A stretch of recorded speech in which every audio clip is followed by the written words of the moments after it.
Let's talk about something we all think we're good at: changing our mind. When we hear new evidence, we imagine we'll calmly assess it and adjust our opinion. But often, that does not happen. Why? Because most people do not treat contrary evidence as neutral information. They experience it as a threat.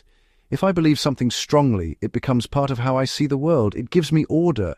So when you show me evidence that challenges it, my brain may not say, interesting, I should rethink this. It may say, danger, this could mean I was wrong. Beliefs help us feel coherent. They make the world feel stable.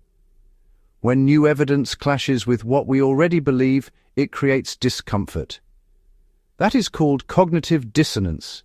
It is the tension between, I believe this is true, and I am seeing evidence that maybe it is not.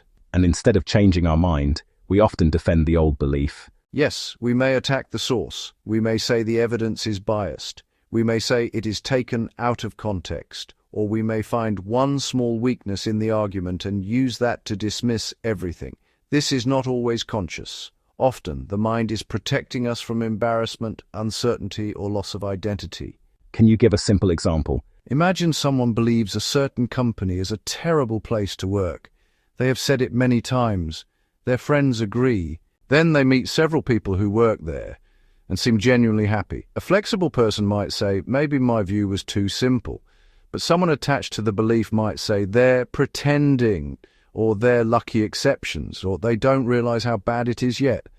So the evidence does not change the belief. The belief changes how the evidence is interpreted.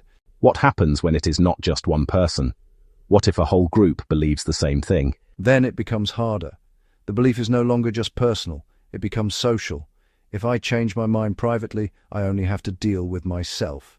But if I change my mind inside a group, I may feel I am betraying the group. I may lose approval. I may be judged as weak, naive, disloyal, or foolish. So the belief becomes part of belonging. Precisely. Groups can turn beliefs into identity badges. It becomes, people like us believe this. Once that happens, questioning the belief feels like questioning the tribe.